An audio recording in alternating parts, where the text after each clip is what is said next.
안녕하세요. 가슴으로 낳은 아들을 키워낸 70대 초반 할머니입니다. 노년에 접어드니 점점 무료한 시간이 늘어나네요. 분명히 젊었을 적엔 일하랴, 자식들 키우랴, 집안일하랴 아주 하루가 눈코 뜰 새 없이 바빴던 것 같은데요. 나이가 들어 일도 그만두고 자식들도 다 커서 자기 일 하느라 바쁘니 하루의 제 일과라곤 그저 남편 밥 차려주고 아픈 허리, 다리 부여잡고 천천히 집안 바닥 청소하는 게 다가 됐네요. 그런 저에게 이 사연 튜브는 하루에 한 번 내지 두 번씩 만날 수 있는 좋은 친구입니다. 요즘은 남편까지 제 옆으로 와서 시간 가는 줄 모르고 매일 올라오는 사연을 들어요. 그러다 며칠 전엔 남편이 그러더라고요. 당신 사연도 한번 보내보지 그래. 워낙에 다사다난한 사연이 많아서 방송에 내보내줄지는 모르겠네만. 그래서 남편의 말에 저는 무슨 이야기를 써볼까 고민하다 제 시동생네 이야기를 한번 써보려고 합니다.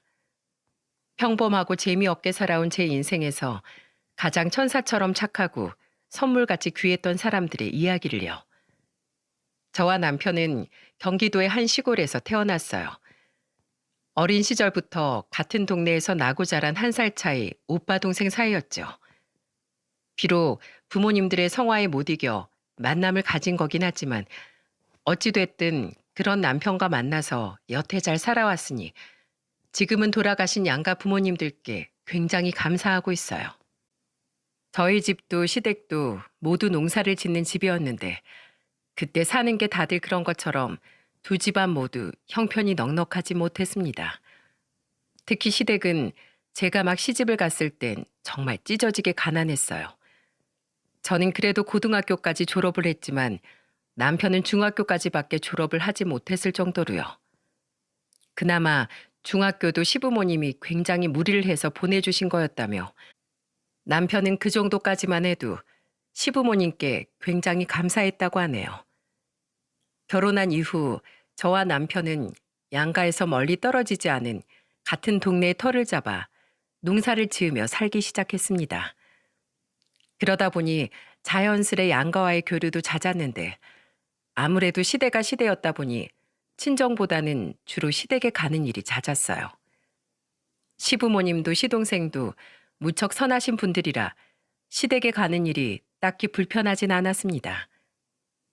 그런 시댁에 조금 안타깝고 특별한 점이 있다면 바로 시동생이었어요. 어릴 적 소아마비를 앓은 시동생은 결국 그 후유증으로 팔에 평생 남을 장애를 가지게 되었거든요. 지체 장애인으로 일평생을 살아가게 된 거죠. 하지만 장애에도 불구하고 시동생은 낯빛 한번 어두워지는 일 없이 항상 밝게 웃는 사람이었습니다. 형수님 오셨어요? 이거 받으세요. 어제 장에서 사온 눈깔 사탕인데요. 형수님 드리려고 챙겨왔어요. 시동생은 습기없고 맹탕인 자기 형에게 시집와줘서 고맙다며 절 무척이나 잘 챙겨주었어요. 제가 시동생을 챙겨줘도 모자랄 판에요. 참 마음이 큰 사람이었죠. 게다가 성실하긴 또 얼마나 성실한지 그나마 멀쩡하다곤 하나 마찬가지로 장애가 있는 한쪽 팔로 항상 쉬지 않고 시아버지를 따라 농사일을 나갔죠. 아버님, 도련님, 새참 드시고 하세요. 아우, 도련님 땀 좀 봐. 안 힘드세요? 농사일이 힘든 건 누구에게나 마찬가지죠 뭐. 형수님, 혹시라도 저 몸 불편하다고 안쓰럽게 보시는 거면 안 그러셔도 돼요. 전 오히려 감사하면서 살고 있으니까요. 세상에 더 많은 장애를 가지고 살아가는 사람이 얼마나 많은데 전 열심히 연습해서 지금 제 손으로 밥도 먹고 이렇게 제 손으로 일도 하고 있잖아요. 물론 남들보다 배는 느리고 서툴긴 하지만요. 그런 시동생을 보며 저는 참 많이 배웠어요. 가난한 집안에서 태어나 젊은 시절 다 바쳐 평생 농사만 지으며 살 팔자인 스스로를 가끔 불쌍하게 여기기도 하고 삶에 불만을 가져보기도 했던 저를 시동생은 굉장히 부끄럽게 만들었거든요. 저는 결혼하고 2살 터울인 아들과 딸을 한 명씩 낳았습니다. 시동생은 자신에게 생긴 어린 조카들이 뭐가 그렇게 신기하고 좋은지 항상 농사일이 끝나고 나면 남편을 따라 저희 집에 들러 아이들 얼굴을 한 번씩 들여다본 뒤에야 싱글벙글하며 집으로 돌아오곤 했어요. 우와, 저 손가락 짧고 작은 것 좀 봐. 도준아, 민서야, 삼촌이야, 삼촌. 까꿍. 그렇게 애들이 좋으세요, 도련님? 그럼 도련님도 얼른 장가 가서 아기 낳으세요. 조카도 이렇게 예뻐하는데 자기 자식이면 아주 껌뻑 죽을걸요? 에이, 전 우리 도준이랑 민서 보는 것만으로도 만족해요. 몸이 이래서 부모님이 안 계시면 제 몸 하나 스스로 건사하는 것도 힘들 텐데 누가 이런 저한테 시집을 오려고 하겠어요? 괜히 엄한 여자 눈에 눈물 나게 만들 일이죠. 전 욕심 안 부릴래요, 형수님. 그렇게 제가 결혼한 지 5년이 지난 무렵이었어요. 그해 저희 시댁에 굉장한 경사가 생기게 되었습니다. 정말요, 어머니? 그래, 살다 보니 이런 감사한 일이 우리 집에도 찾아오는구나. 바로 저희 시동생이 드디어 결혼을 하게 된 거예요. 동네 어르신의 중매로 말이죠. 그런데 막상 시집을 온 동서를 보고 그래서는 안 됐지만 전 조금 실망을 했습니다. 왜냐하면 동서는 제 시동생과 같은 지체 장애를 가졌거든요. 시동생이 팔에 장애가 있다면 동서는 다리가 불편해 휠체어를 타던 사람이었죠. 솔직히 저는 저희 시동생이 팔만 조금 불편할 뿐이지 웬만한 사람과 견주어도 아깝지 않을 만큼 좋은 사람이라고 생각했었기에 배우자는 시동생을 잘 보살피며 살 수 있는 몸 건강한 여자가 되었으면 했거든요. 물론 가족된 사람의 이기적인 욕심이었겠지만은요. 하지만 속으로만 생각한 제 생각이 너무 미안해질 정도로 저희 동서는 시동생만큼이나 천사 같은 사람이었습니다. 조금 겪어보니 동서만큼 저희 시동생과 어울릴 만한 사람이 또 없겠더라고요. 동서와 시동생은 결혼을 해서도 시부모님께 짐이 되고 싶지 않다며 저희 부부처럼 얼마 떨어지지 않은 동네 한 집으로 분가를 했어요. 처음엔 저와 남편 그리고 시부모님도 모두 걱정을 했습니다. 하지만 현명한 두 사람은 우리의 걱정이 무색하게 서로를 도와 아주 잘 살아갔어요. 서로의 부족한 부분을 각자의 장점으로 채워주면서 말이죠. 동서는 팔이 불편한 시동생에게 두 팔이, 시동생은 다리가 부족한 동서에게 두 다리가 되어주었습니다. 마치 처음부터 서로가 서로에게 꼭 필요한 사람이었던 것처럼 말이죠. 가끔 두 사람의 사이좋은 모습을 보면 저는 괜시리 뭉클한 마음에 눈에 눈물이 고이기도 했죠. 저는 그런 동서와 빠르게 가까워졌습니다. 처음엔 몸이 불편한 동서를 제가 많이 챙겨줘야겠다고 생각했는데 막상 동서와 가깝게 지내다 보니 오히려 제가 동서에게 배울 점이 훨씬 많더군요. 그만큼 동서는 생각도 마음도 모두 깊고 어른스러운 사람이었거든요. 동서는 다리가 불편한 대신 손이 야무져 집안일 또한 척척 해냈습니다. 그리고 그 중에서도 동서는 특히 음식을 무척이나 잘했어요. 와, 동서, 저번에 나눠준 겉절이 말이야. 진짜 너무 맛있던데? 저번에 무쳐준 나물도 그렇고 동서는 왜 이렇게 음식을 잘해? 손맛이 타고난 건가? 에이, 아니에요, 형님. 저희 친정엄마가 식당을 하셨잖아요. 거기서 엄마한테 많이 배웠어요. 어릴 때부터 제가 다리가 불편해서 혼자 돌아다니질 못해서 엄마가 식당까지 절 데리고 나가셨다가 가게 문 닫을 때 같이 데리고 들어오셨거든요. 와, 정말? 서방님은 좋으시겠다. 이렇게 음식 솜씨 좋은 아내가 매일 집에서 기다리고 있고. 맞아요. 제가 다른 건 몰라도 음식 솜씨 하나는 일품이에요. 형님, 겉절이 필요하시면 말씀하세요. 김치도 반찬도 제가 종종 나눠드릴게요. 시동생처럼 항상 밝고 자신감 넘쳤던 동서와 어울리는 일은 굉장히 즐거웠습니다. 동서는 제가 인생을 살아감에 있어 평생 옆에서 보고 배울 수 있는 소중한 가족이자 좋은 친구가 되어주었죠. 이후 결혼한 지 1년 만에 동서가 떡두꺼비 같은 아들을 낳자 저는 시동생네 집에 자주 건너가 동서의 몸조리를 도왔어요. 동서의 친정어머니는 너무 멀리 사셨기 때문에 오실 수가 없었거든요. 형님, 형님도 애들 보느라 힘드실 텐데 뭐하러 이렇게 자주 오세요? 아까 어머님도 오셔서 음식이랑 해두고 가셨는데 내가 애들 낳았을 땐 어머님이랑 친정엄마 두 분한테 산후조리 받았어. 근데 동서는 어머님이 멀리 계시잖아. 내가 동서 친정어머니 대신이야. 형수님 오셨어요?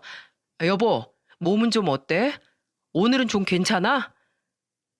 시동생 또한 그런 동서가 걱정이 되었는지 일이 끝나기만 하면 아주 정광석화처럼 집으로 날아오더군요. 시동생은 자신의 아들을 보러 집에 오는 일이 마냥 행복한지 숨을 헐떡이면서도 매일 한바구음을 짓고 있었어요. 그렇게 좋으세요, 서방님? 당연하죠, 형수님. 저랑 집사람 둘 다 후천적으로 몸이 불편해지긴 했지만 혹시 아이가 부모인 우리 때문에 사지 멀쩡하게 태어나지 못할까봐 우리 둘 다 엄청 걱정했었거든요. 근데 발가락도 10개, 손가락도 10개, 눈, 코, 입에 두 팔, 두 다리까지 멀쩡하게 태어나주니 이것만큼 감사한 일이 또 있겠어요? 우리 태성이는 저희에게 선물이고 기적이에요. 태성이만 보면 너무 힘이 나서 앞으로 100년은 거뜬하게 살아낼 것 같은 자신감까지 든다니까요. 아직도 그때 행복감이 흘러넘치던 시동생의 얼굴을 저는 잊지 못하고 있습니다. 그토록 자신의 가정을 아끼고 사랑했던 시동생은 조카인 태성이가 3살이 되던 해 미치도록 허무하게 세상을 떠나고야 말았거든요.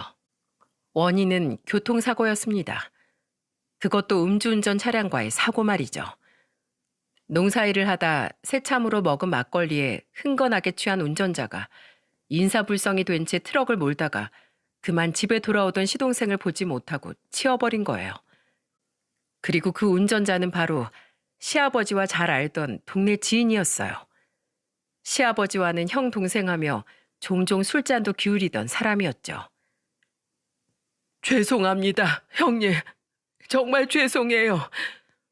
죄송하다면 다야. 내 아들 살려내. 네 목숨하고 바꿔서라도 살려내라고. 평생 힘들게 살아온 내 아들. 이제야 막 남들처럼 인간답게 살아보려는데 그걸 네 놈이 다 망쳤어. 네가 감히 불쌍한 내 아들을 어떡할 거야. 어떡할 거냐고. 시아버지는 그 사람의 멱살을 쥐고 흔들며 울부짖으셨습니다. 시어머니는 땅을 치며 엉엉 우시다가 결국 그 자리에서 실신을 해버리셨죠. 정말 아비규환이었어요. 뒤늦게 달려온 저희 친정 부모님 또한 참담한 마음을 숨기지 못하셨죠. 동네 어른들은 모두 시동생의 허망한 죽음을 안타까워했고요. 작은 시골 동네인 만큼 비록 몸은 불편했지만 힘차게 살아가던 시동생의 사연을 모르는 사람은 없었거든요. 음주운전을 했던 그 사람은 하루가 멀다 하고 시부모님을 찾아가 엉엉 울며 사죄를 했습니다. 그리고 자신이 가지고 있던 땅까지 전부 처분해 슬픔에 잠긴 시부모님에게 거액의 보상금을 가져다 드렸어요. 형님, 이거 받으세요. 합의금이라곤 생각하지 말아주세요. 합의 안 해주셔도 괜찮습니다. 저 처벌 달게 받을 거예요, 형님. 당연히 이 돈이 형님 아들 목숨값 세는 발끝에도 못 미치는 거 알아요. 그래도 이게 제가 드릴 수 있는 최대한의 죄값입니다. 형님, 정말 죄송합니다. 너무 죄송해서 절 용서해달란 말도 못 드리겠어요. 시부모님은 결국 그 돈을 받으셨어요. 나중에 시어머니 말씀이 마음 많은 돈이고 뭐고 죄다 그 사람 얼굴에 뿌려버리고 싶은 마음이 굴뚝 같았지만 어쩔 수 없으셨다더군요. 당장 몸 불편한 태성이 애미랑 3살밖에 안 된 태성이한테 먹고 살 돈은 쥐어줘야 하지 않겠니?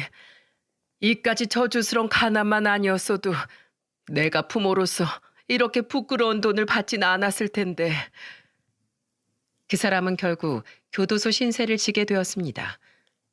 하지만 시부모님이 큰 금액의 합의금을 이미 그 사람에게 받았던지라 그리 큰 형량은 선고받지 않았더군요. 나중에 시부모님께 듣기로 그 사람은 교도소 복역을 마치고서도 차마 죄책감에 동네로 돌아오지 못하고 아주 먼 곳으로 이사를 가버렸다고 하더군요. 이후 시부모님은 동서와 어린 손자를 집으로 걷어들이셨어요. 아무래도 휠체어를 타고 다니던 동서가 아이까지 키우며 혼자서 생활하는 건 무리였을 테니까요. 마음 여린 시부모님은 동서를 보면서 항상 안타까워하셨어요. 하지만 동서는 강한 사람이었죠. 어머님, 아버님, 그 사람 죽고 저처럼 두 분도 많이 참담하시겠지만 우리 그래도 서로 북돋아주면서 힘내서 살아요. 제가 그 사람만큼은 못해도 두 분께 진심으로 효도하면서 살게요. 동서는 힘을 내서 꿋꿋하게 슬픔을 이겨냈어요. 아마 동서가 무너지지 않게 동서를 지탱해 주었던 건 어린 태성이의 존재였겠지요. 다행히 태성이는 시부모님과 동서의 보살핌 아래에서 건강하게 자랐습니다. 동서는 이대로 시부모님께 신세만 지고 있을 수는 없다며 동네 여자들에게 소일거리를 받아다가 집에서 일을 했고 저 또한 자주 동서와 태성이를 챙겼어요. 저희 남편 또한 자신이 동서와 조카에게 시동생을 대신할 존재가 되어주어야 한다며 동서와 태성이를 살뜰히 보살폈어요. 그렇게 시댁과의 왕래가 굉장히 잦아진 탓에 각각 태성이와 6살, 4살 터울이었던 제 아들, 딸도 태성이와 친남매처럼 사이좋게 지내게 되었네요. 태성이가 건강하게 태어나긴 했지만 내심 자신과 시동생처럼 태성이도 소아마비 같은 몹쓸병에 걸리진 않을까 노심초사하던 동서는 태성이가 건강하게 국민학교를 입학할 나이에 이르자 저에게 기쁜 표정으로 이렇게 말하더군요. 형님, 우리 태성이는 자기 부모와는 다르게 정말 큰 병아리 없이 건강하게 자라주려나 봐요. 다른 평범한 애들처럼요. 형님, 이제 정말 저 한시름 났어요. 저 괜찮은 척했지만 내심 제 박복한 팔자 때문에 우리 태성이 인생까지 망치게 될까 봐 엄청 걱정했거든요. 이제 저만 엄마로서 잘하면 되겠네요. 그죠? 그런 동서가 태성이가 국민학교에 입학할 때 얼마나 기뻐했는지는 말할 것도 없겠죠. 저는 기뻐하는 동서의 모습에 신이 나기도 하고 착하고 건강하게 자라준 태성이가 기특하기도 해서 없는 살림에 큰맘 먹고 태성이에게 입학 선물을 사주었답니다. 형님, 이게 다 뭐예요? 책가방에 공책 한 묶음에 연필까지 이 많은 걸 다 사신 거예요? 형님, 형님네 사정도 많이 어려우셨을 텐데요. 와, 큰엄마 최고. 큰엄마, 저 가방매 모습 잘 어울려요? 근사해요? 저 제법 국민학생 같아요? 동서, 괜히 미안해할 필요 없어. 선물을 뭐 받는 사람만 기분 좋으라고 주는 건가?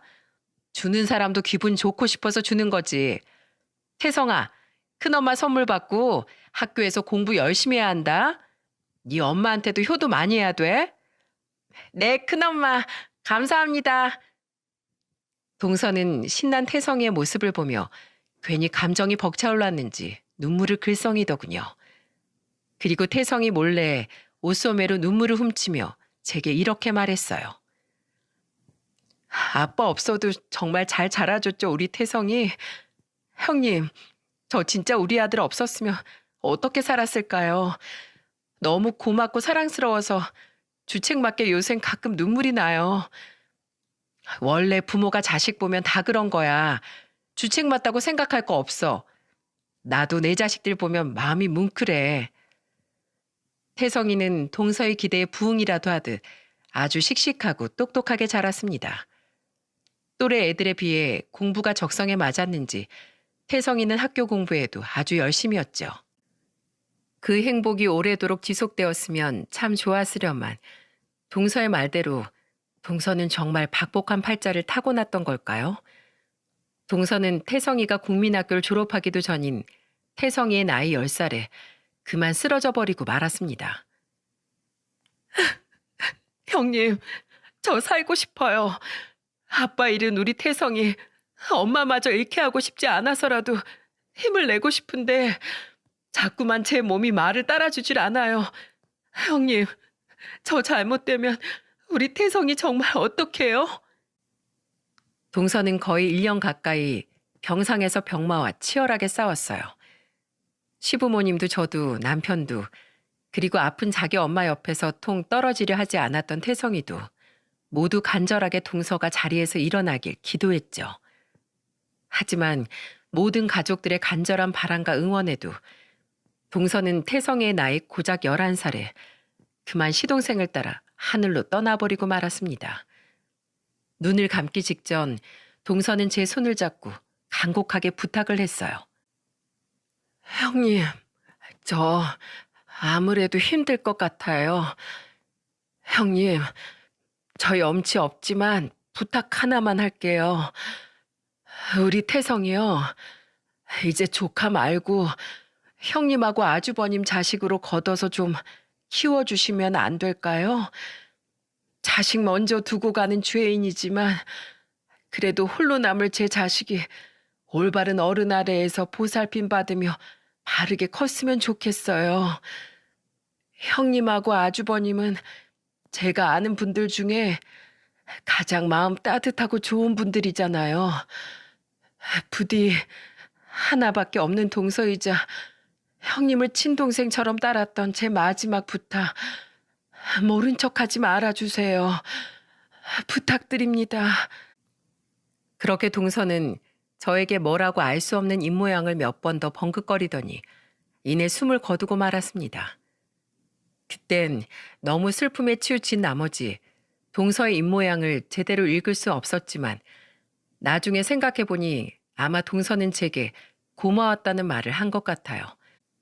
동서가 숨을 거두기 전에 그 말을 제대로 알아들었다면 좋았을 걸 하는 후회가 아직도 가끔 머릿속에 떠오릅니다.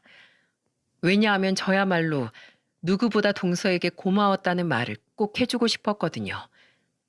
오랜 제 친구이자 가족으로 제게 선물처럼 찾아와줘서 말이에요. 그렇게 동서를 떠나보낸 후 저와 남편은 시부모님께 말씀드려 태성이를 저희 집으로 데려오게 되었습니다. 그리고 시부모님은 동서의 죽음 이후 삶을 살아갈 기력을 잃으신 건지 2년을 채 채우지 못하시고 한 해에 2분 모두 연달아 세상을 떠나셨죠. 저희 집으로 온 태성이는 한동안 엄마를 잃은 슬픔에서 벗어나지 못했습니다. 그렇게 밝던 아이가 방에만 틀어박혀서 통 울지도 않고 웃지도 않더군요. 그러던 어느 날이었습니다. 새벽에 목이 말라 방 밖으로 나왔는데 부엌 구석에서 웬 아이 울음소리가 들리더라고요. 처음엔 귀신인가 싶어 소름이 끼쳤지만 조용히 부엌으로 다가가 보니 다름 아닌 태성이가 자기 엄마 사진을 끌어안고 소리 죽여 흐느끼고 있더라고요. 아마 같은 방을 썼던 저희 큰아들이 잠에서 깰까봐 밖으로 나와서 울고 있는 것 같았어요. 너무 놀란 저는 불을 켜고 그런 태성이를 꼭 끌어안아 주었습니다. 아이고 이놈아, 왜 이 차가운 부엌에서 이러고 있어? 큰엄마, 저 엄마가 너무 보고 싶어요. 그럼 나이에 맞게 애처럼 그냥 방에서 엉엉 울 것이지. 왜 여기서 큰엄마 마음 아프게 소리도 제대로 못 내고 이러고 있느냐 말이야. 태성아, 이젠 여기가 네 집이야. 큰엄마 큰아빠가 네 엄마 아빠고 도준이 형 민서 누나 모두가 태성이 네 가족이라고. 그러니까 아무 때나 아무 곳에서나 슬프면 마음껏 소리내서 울어. 알았지? 아이고 딱한 거. 내 새끼 이리 와. 오늘은 큰엄마랑 같이 안방에서 자자. 그날 이후 시간이 좀 걸리긴 했지만 태성이는 저희 집에 잘 적응을 했습니다. 태성이는 고맙게도 언제부턴가 저와 남편에게 큰엄마 큰아빠가 아닌 엄마 아빠라고 불러주기 시작했어요. 태성이가 집에 들어올 당시 각각 고등학생, 중학생이었던 저희 아들, 딸도 태성이를 차별하지 않고 친동생처럼 아껴주었고요. 태성이는 특히 4살 터울이었던 제 딸을 무척이나 잘 따랐어요. 공부하는 담을 쌓았던 큰아들과 달리 딸은 공부를 제법 잘했는데 딸은 공부하는 걸 유난히 좋아했던 태성의 공부와 숙제를 아주 잘 봐주었거든요. 누나, 이거 나 이 문제 모르겠어. 두 번이나 풀어봤는데. 애게, 이거 누나가 어제 알려줬던 거잖아. 그새 까먹었어? 우리 태성이 공부 잘한다더니 누나한테 순 뻥친 거 아니야? 아니야. 나 진짜 우리 반에서 1등이야. 이거 중학생 문제잖아. 우리 반에서 중학생 문제 푸는 애 나밖에 없어. 누나는 아무것도 모르면서. 알았어. 화내지 마. 누나가 너 발끈하는 거 귀여워서 장난 좀 쳐봤어. 그럼 우리 태성이가 세상에서 제일 똑똑하지. 누나가 다 알지. 게다가 밖에서 친구들과 어울리는 걸 좋아했던 큰아들에 비해 집에 있는 일이 많았던 딸은 태성이를 데리고 미용실에 다니기도 하고 동네 마실도 나가면서 정말 누나로서 태성이를 많이 챙겨주었어요. 태성이도 그런 딸을 항상 누나 누나 하며 졸졸 쫓아다녔고요. 어느 날 태성이에게 제가 장래 희망에 대해 물은 적이 있었습니다. 그때 태성이는 한치의 망설임도 없이 이렇게 대답하더군요. 의사요. 전 의사가 되고 싶어요. 제 친부모님이 전부 어렸을 때부터 아프셨다면서요. 저는 친부모님처럼 병으로 고통받는 사람들을 제 손으로 직접 도와주고 싶어요. 태성이의 말에 먼저 세상을 떠난 시동생과 동서가 생각나 눈물이 왈칵 차올랐습니다. 저는 애써 눈물을 감추려 태성이를 품 안으로 끌어안았어요. 어쩜 네 친엄마 친아빠 쏙 빼닮아서 꿈도 그렇게 착한 꿈을 꾸니. 그래, 꼭 그 꿈 이루자. 이 엄마가 도와줄게. 이후 시부모님이 돌아가시고 우리 가족은 가진 땅을 전부 팔고 서울로 이사를 왔습니다. 중학교에 올라가는 태성의 학업을 위해서 말이죠. 그리고 평생 농사를 짓던 남편과 저는 새로운 일자리를 찾아야 했어요. 하지만 둘 다 농사를 지을 줄만 알지 할 줄 아는 게 없어 결국 남편은 건설 현장을 나가게 되었고 저는 팥줄부 일을 시작하게 되었죠. 일은 고되었지만 도시의 학교에 잘 적응해 열심히 공부하는 딸과 태성이를 보면 언제 피곤했냐는 듯 온몸에 피로가 싹 가시고는 했네요. 도시에서의 삶은 아주 바쁘게 흘러갔습니다. 저희가 도시로 올라오고 얼마 되지 않아 저희 친정 부모님은 두 분 모두 병환으로 세상을 떠나셨어요. 공부를 열심히 했던 딸은 서울 중위권 대학을 졸업해 번듯한 중견기업을 다니게 되었고 우리 태성이는 정말로 자신의 꿈을 이루어 의대를 졸업하고 국가고시를 통과했죠. 이후엔 인턴 전문의 과정을 거쳐 태성이는 나이 33살에 한 종합병원의 내과의로 취업을 하게 되었습니다. 태성이를 공부시키는 데엔 먼저 취업한 딸의 도움이 컸어요.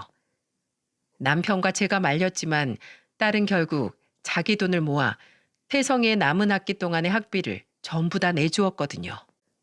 모든 자식들이 전부 부모의 뜻대로 착하고 번듯하게 자랐으면 참 좋았으련만 안타깝게도 인생은 뜻대로 되질 않더군요. 분명 공부를 못하긴 했어도 착하고 순했던 우리 큰아들이 나이 30이 넘어서부터 점점 잘못된 노선을 걷기 시작한 겁니다. 시작은 큰아들이 당시 다니던 회사에서 부당해고를 당하면서부터였어요. 분명 회사 상사의 실수로 회사가 큰 손해를 입게 되었는데 그 상사가 발뺌을 하며 그 일을 전부 큰아들에게 덮어 씌워버린 거죠. 그때 큰아들은 사람에 대한 불신이 생겼던 것 같아요. 큰아들이 집에서 빈둥대기만 할 뿐 영 재취업할 생각이 없어 보이길래 걱정했는데 어느 날 글쎄 대형 사고를 쳐버리고 말았더군요. 시동생의 죽음 이후 저와 남편이 그렇게 혐오했던 음주운전을 다른 사람도 아닌 큰아들이 해버리고 만 겁니다. 그때 차에 치인 피해자에게 제가 가서 얼마나 손이 발이 되도록 빌었는지 몰라요. 그때 큰아들의 합의금에 들어간 돈도 저희 가족 기준에선 정말 어마어마했어요. 게다가 큰아들은 이후로도 정신을 차리지 못하더군요. 정직하게 돈을 벌 생각은 안 하고 노름과 도박에 손을 대더니 부모인 우리와 자기 여동생 돈에까지 손을 댔어요. 그때 이후로 딸은 자기 오빠를 치가 떨리게 싫어했고요. 큰아들은 나중엔 결국 지인들에게 사기까지 치다가 결국 나이 39에 교도소 신세를 지게 되었습니다. 태성이가 내과의로 취업을 했던 바로 그 해예요. 그리고 그때 합의하게 도와달라며 큰아들이 우리 부부에게 도움을 요청했어요. 그때 저는 눈물을 머금고 그런 큰아들에게 애써 냉정하게 말했죠. 우리가 이번에 도와주면 또 너는 다른 방법으로 남한테 피해만 끼치면서 살 게 아니니? 처음에 내가 잘못 생각했다. 네가 음주운전해서 사람을 다치게 했을 때 합의금을 내주는 게 아니었어. 응당 잘못을 했으면 그에 상응하는 죄값을 치러야지. 이참에 거기서 열심히 반성하고 나오거라. 그리고 네가 나왔을 때 어떻게 살 건지 고민한 내용을 우리한테 이야기해봐. 네가 생각을 바르게 고쳐먹고 나왔다면 그땐 우리가 빚을 져서라도 널 이바지해주마. 하지만 부모 마음이 어디 그렇게 자식에게 매몰차기가 쉽나요? 그 말을 하고 집에 돌아와 엉엉 우는데 옆에 있던 태성이가 그런 저를 달래며 이러더군요. 엄마, 너무 속상해하지 마세요. 제가 옆에 있잖아요. 엄마, 형이 지금은 저렇게 잠시 삐뚤어졌어도 원래는 좋은 사람이었으니까 분명히 엄마 마음 잘 알아줄 거예요. 형 너무 미워하지 마요, 엄마. 그렇게 1년 반이란 시간이 흘렀습니다. 태성이는 전공의 시절부터 저에게 월급의 거의 50%를 가져다 주었어요.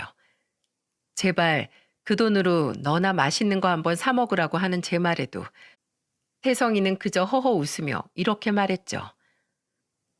엄마는 내 금고예요, 금고. 나 그냥 은행에 맡겨두는 셈 치고 엄마한테 주는 건데? 그리고 남은 돈마저도 태성이는 자기를 위해 쓰지 않고 자신을 도와준 누나에게 고맙다며 꼬박꼬박 돈을 갚고 있었더라고요.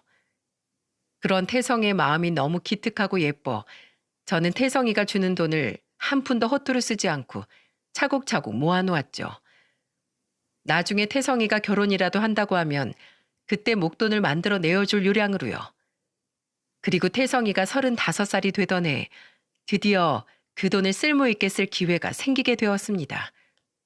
바로 태성이가 결혼할 사람이 있다며 아주 예쁜 색시를 우리에게 소개시켜 준 거예요.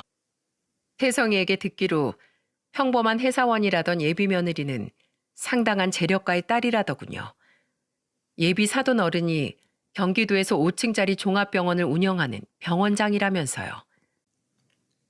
우리 아들이야 어디 내놔도 내가 부끄럽지 않다만 부모 자리가 우리 집이 너무 기우는 거 아니니? 지금이야 그만뒀다지만 내가 5년 전까지만 해도 파출부일을 다녔는데 그 집은 나 같은 파출부를 고용해서 쓰던 사람들 아니냐? 결혼하면 네가 그 집에서 무시당하지 않겠어? 걱정 마세요, 엄마. 영석 그런 애 아니에요. 엄청 착하고 예절도 발라요.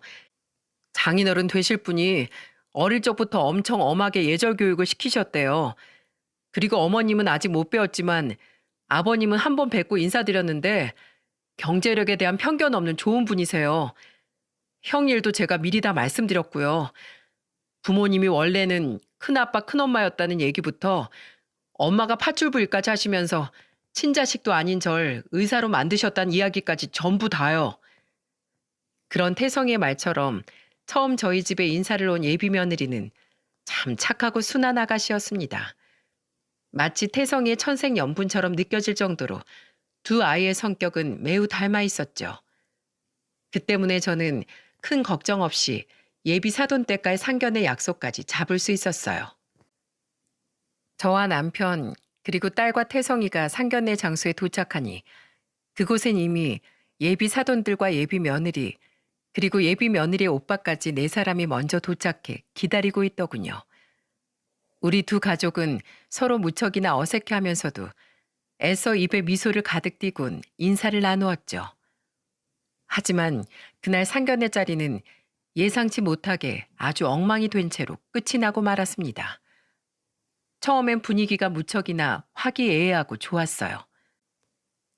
집안은 많이 부족하지만 저희 태성이만큼은 누구와 견주어도 부끄럽지 않을 만큼 바르고 좋은 아이로 키웠습니다. 모쪼록 저희 태성이 많이 예뻐해 주시고 모자란 부분이 있으면 많이 가르쳐 주세요. 아닙니다, 사부인. 전 오히려 이렇게 존경스러운 분들하고 사돈관계를 맺게 돼서 영광입니다. 저도 집사람도 두 분을 굉장히 훌륭한 분들이라고 생각하고 있습니다. 그런 분들을 시부모님으로 모시게 된 저희 딸이 오히려 행운이죠. 예비 사돈 어른의 말에 예비 사부인 역시 옆에서 아주 조신한 웃음을 짓고 있더군요. 역시 있는 집안 사람이라 그런지 참 귀티나고 우아하다 싶었어요. 하지만 그런 제 생각은 상견례 자리가 무르익고 나자 아주 180도 변하고 말았습니다. 어색한 분위기를 풀어보려 양가 부모인 우리는 술을 한 잔씩 마셨어요. 그런데 그 술이 좀 과했던 모양인지 어느새 예비 사부인의 얼굴이 벌겋게 달아오르고 눈이 풀렸더군요. 이미 많이 취한 것 같았어요. 그래서 술은 그만 시켜야겠다고 속으로 생각하던 와중에 그 여자가 대뜸 생각지도 못한 말을 내뱉는 겁니다. 근데 내가 뭐라고 불러야 되죠? 태성이 친부모 아니시잖아요. 큰아빠, 큰엄마시죠? 그럼 우리 사돈이 아니지 않나? 안 그래요, 여보? 당신 왜 이래? 취했어? 이상한 소리 하지 말고 가만히 있어. 아, 왜? 아, 근데 저기요. 들어보니까 파출 부위를 오래 하셨다면서요? 예. 저는 애써 어색하게 웃으며 예비 사부인의 말을 넘기려고 했습니다. 하지만 예비 사부인의 말은 점점 도가 지나치기 시작하더군요. 근데 남의 집에서 일하는 사람들 좀 질이 안 좋다고 하던데 저기 혹시나 해서 하는 말인데요. 일하는 집에서 혹시 돈 같은 거 훔친 적은 없죠? 왜 나 아는 사람도 일전에 파출부가 다이아 반지 하나 훔쳤다가 딱 걸려서 아주 난리가 났었거든요. 당신도 알지? 그 외 예솔이 엄마네. 초면에 말씀이 좀 심하신 것 같네요. 전 그런 사람 아닙니다. 남의 돈에 욕심 내본 적도 없고요. 사람마다 성격이 천차만별인데 파출부라고 다 똑같은 사람은 아니잖아요. 사부인, 술이 과하셔서 실언을 하시는 것 같은데 저 좀 불쾌합니다. 무례한 말씀은 더 이상 삼가주세요. 저는 불쾌한 마음을 더 이상 숨기지 못하고 예비 사부인에게 단호한 표정으로 말했어요. 예비 사돈 어른은 당황한 듯 예비 사부인의 술잔을 빼앗더군요. 그리고 예비 며느리 또한 자기 엄마의 팔을 흔들며 소리쳤어요. 엄마, 뭐 하는 거야? 엄마, 술 그만 먹고 입 좀 다물어. 왜? 내가 뭐 없는 말 했니? 아휴, 그래도 남의 집 식모일이나 하던 양반이 의사 조카를 두게 되었으니 아주 기분 째지시겠어요. 머리 검은 짐승은 거두는 거 아니라는 말은 다 옛말이라니까요. 아니면 어릴 적부터 뭔가 그럴싸한 떡잎인 걸 알고 거두셨나? 왜 요새 자식 테크란 말도 있잖아요. 자식한테 투자하는 게 결국 노년을 위한 투자라고. 아유, 성공하셨네요, 식모 씨. 축하드려요. 더 이상 듣고 있을 수가 없어 자리를 박차고 나오려던 때였습니다. 그런데 그 순간 저보다 먼저 제 옆에 앉아있던 태성이가 벼랑간 의자에서 벌떡 일어나더라고요. 그리고 그때부터 정말 기막힌 광경이 제 눈앞에 펼쳐졌죠. 지금 뭐라고 하셨습니까? 파출부가 어디가 어때서요? 그리고 아무리 술에 취하셨다고 해도 서로 사돈될 집안끼리 처음 만나는 어려운 자리에서 이게 무슨 무례한 짓이란 말입니까? 야, 영서야, 너네 엄마 원래 이런 분이었어? 이런 분인 줄 알았으면 난 너랑 이런 자리까지 오지도 않았어. 뭐? 이런 분? 자네, 지금 장모 될 사람한테 그게 무슨 예의 없는 말인가? 내가 술 좀 취했기로써니 뭐가 어쩌고 저째? 술에 취하실 거면 집에서 곱게 취하셔야죠. 괜히 엄한 저희 엄마한테 술주정 부리지 마시고요. 엄마, 우리 집에 가요. 더는 여기 앉아서 저런 소리 듣고 있을 필요 없어요. 누나랑 아빠도요. 얼른 다들 일어나세요. 태성 씨, 김서방. 태성이는 제 팔을 잡고 억지로 일으켜 세우더군요. 예비 며느리와 예비 사돈 어른이 다급히 태성이를 불렀지만 태성이는 단호하게 말했어요. 저 이런 집안하고는 도저히 결혼 못하겠습니다. 영서도 아버님도 훌륭하고 좋은 사람인 건 잘 알고 있어요. 그런데 어떻게 이런 좋은 집안에 저런 분이 있는지 놀라울 따름이네요. 저 다른 건 몰라도 저희 부모님 욕보이는 사람하고는 같은 공간에서 숨쉬기조차 싫습니다. 하나를 보면 열을 안다고 지금 초면에도 이러는데 제가 결혼하고 나면 저희 집안 제 배경을 가지고 얼마나 많은 악담을 할까요? 저는 저런 분을 장모님이라고 부르기도 싫고 앞으로도 영영 부르고 싶지 않습니다. 그러니 저희 결혼 이야긴 없던 걸로 할게요. 미안하다 영서야. 우리 그만 파혼하자. 결국 그 방에서 나오려는데 그 여자가 고래고래 소리를 지르더군요. 그리고 나지막이 중얼거리던 예비 며느리의 오빠의 목소리도 저는 똑똑히 들을 수 있었죠. 야, 니까짓 게 뭔데 파혼을 입에 올려? 내 딸 결혼을 깨도 내가 깨지. 이래서 엄마 술 못 먹게 말렸어 했다니까. 진짜 저놈의 술주정 어떻게 해야 돼? 그렇게 그 자리는 마무리되는 줄 알았건만 그 여자는 정말로 잔뜩 악에 바쳤던 모양이더군요. 그 여자는 얼굴이 시뻘개진 채 악을 쓰다가 결국 넘지 말아야 할 선까지 넘어버리고 말았어요. 이깟 근본도 없는 집안이 우리가 결혼시켜 준다고 하면 감사합니다 하고 엎드려서 절을 해도 모자랄 판에 뭐 파혼? 파혼? 진짜 웃기고 자빠졌네. 말을 마친 여자는 눈앞에 있던 술잔을 집어들어 태성의 얼굴에 뿌려버리고 만 겁니다. 그때 결국 참았던 제 이성의 끈이 뚝 하고 끊어지더군요. 야, 이런 미친 여편네야. 네가 감히 내 아들 얼굴에 그딴 짓을 해? 저는 그 여자의 얼굴에 술을 확 뿌려버렸어요. 그 여자는 악 내 눈 하며 발을 동동 굴렀죠. 저는 씩씩거리며 그 여자에게 한마디 하고는 정말로 가족들과 함께 그 자리를 나와버렸습니다. 이게 보자 하니까 사람을 뭘로 보나? 너 무슨 피해의식 있냐? 정신병 있어? 왜 가만히 있다고 혼자 미쳐서 난리야? 너 같은 여편네는 한 트럭을 갖다 준다고 해도 내 아들 장모짜리론 사양이다. 얘 영서야, 우리 2번 다신 보지 말자. 잘 있거라. 그렇게 상견례 장소에서 나오는데 솔직히 큰 소린 쳤지만 정말 2 다리가 후들거리더군요. 제가 정말로 가진 게 없고 출신이 천해서 제 아들의 앞길을 망친 건 아닌가 싶어 두렵기도 하고 절망스럽기도 했어요. 그때 태성이가 제게 이러더군요. 엄마, 혹시라도 자책할 생각이면 절대 하지 마세요. 저한테 엄마는, 그리고 우리 가족은 세상에서 저한테 가장 소중한 사람들이에요. 그런 내 엄마한테 저런 모욕을 준 사람하곤 전 절대 가족이 될 생각 눈꼽만큼도 없어요. 오히려 제가 죄송해요. 저 집안에 대해서 제가 더 잘 알아봤어야 하는 건데 아버님은 진작 만나뵌 적이 있어도 정작 영선의 엄마에 대해선 잘 몰랐네요. 엄마, 잘하셨어요. 오히려 제 속이 다 시원했어요. 미안하긴 됐어. 세상에 사람이 얼마나 많은데 걔 중에 다 멀쩡한 사람들만 있겠니? 그저 내 아들 저런 집에 안 보내게 된 걸 내가 천운으로 여겨야지. 이 엄마는 억만금을 줘도 태성이 너랑은 안 바꾼다. 너는 내 목숨보다 귀한 아들이야.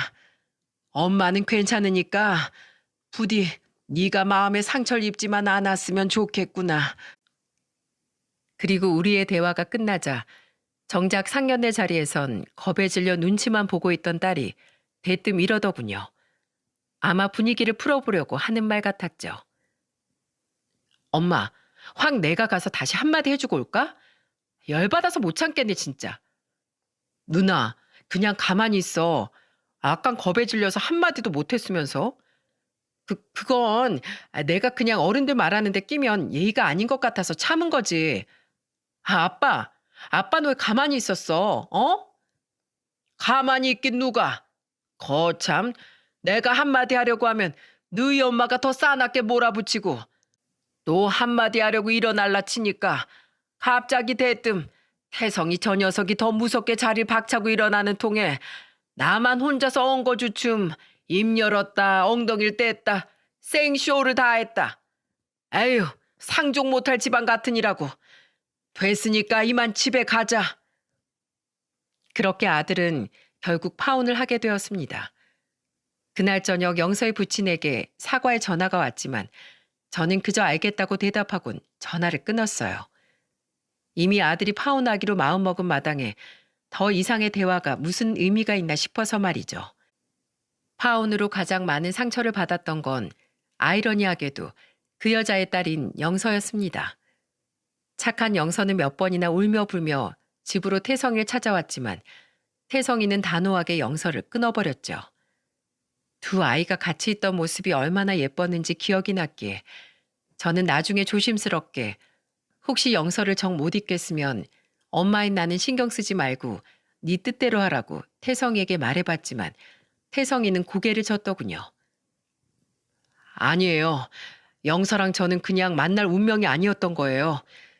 워낙 착하고 좋은 애니까 지금은 조금 힘들겠지만 언젠가는 저보다 더 집안도 좋고 멋있는 남자 만날 수 있을 거라고 믿어요. 그 사건이 고작 2달 전의 일입니다. 태성이가 지인에게 듣기로 영서는 멀쩡히 다니던 회사를 정리하고 독일로 떠나버렸다고 해요. 파혼의 충격이 크기도 했고 자기 부모, 특히 모친에 대한 실망이 어마어마했던 것 같았다네요. 괜히 어른들의 싸움에 예쁜 아이들의 만남을 갈라놓은 것 같아 아직 마음이 좋지 않긴 하지만 더 이상은 태성이에게 영서에 대해 묻지 않기로 했어요. 정말로 두 사람이 인연이라면 언젠가는 다시 만남을 가질 테죠. 그리고 그때는 저도 열린 마음으로 다시 한번 영서와 영서 집안에 대해 고려를 해보려고 합니다. 우리 태성이를 위해서요. 지금 태성이는 언제 그런 일이 있었냐는 듯 예전처럼 밝은 우리 막내 아들의 모습으로 돌아왔습니다. 저희에게 애써 내색을 하지 않는 거겠죠. 결혼을 생각했을 만큼의 인연을 한순간에 떠나보냈으니까요. 그런 태성이에게 조금이나마 힘이 되고 싶어 우습지만 저와 남편은 인터넷에서 유머 모음집을 찾아보곤 합니다. 태성이를 조금이나마 웃게 해주고 싶어서요. 그리고 그런 우리의 모습을 본 딸은 어이없다는 듯 웃곤 해요. 이야, 태성이 대단하네. 나이 든 부모님이 이 나이에 인터넷으로 유머 공부까지 하게 만들고. 너도 결혼해서 애 낳아봐라. 근데 넌 내년에 곧 40인 애가 시집 안 가니? 안 가. 난 엄마 아빠 옆이 제일 좋아. 사랑하는 엄마 아빠, 제발 저 내쫓지 말아주세요. 결혼하면 개고생이라 그랬어. 우리 집 최고. 오히려 태성이보다 저는 영 결혼 생각이 없는 저희 딸이 더 걱정이랍니다.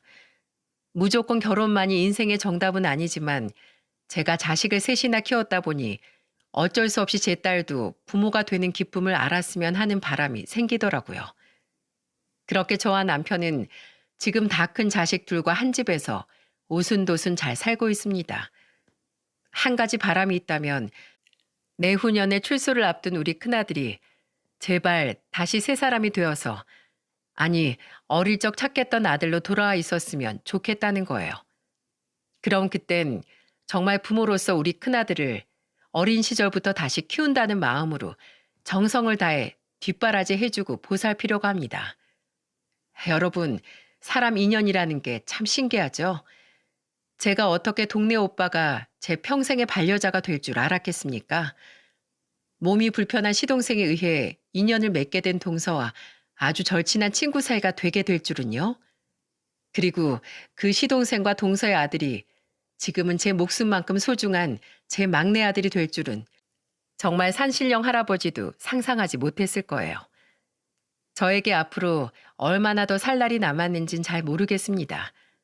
그래도 여러분, 전 앞으로도 제 자식들과 함께 앞으로 만날 인연들 또한 소중히 여기며 살아가려고 해요. 그 인연이 언제 어떻게 저에게 선물이 될지 혹은 기적이 되어줄지는 아무도 모르는 거니까요. 그럼 여러분 모두 다가올 인연을 소중히 여길 수 있는 매일이 되길 바라며 이만 사연을 마치겠습니다. 감사합니다.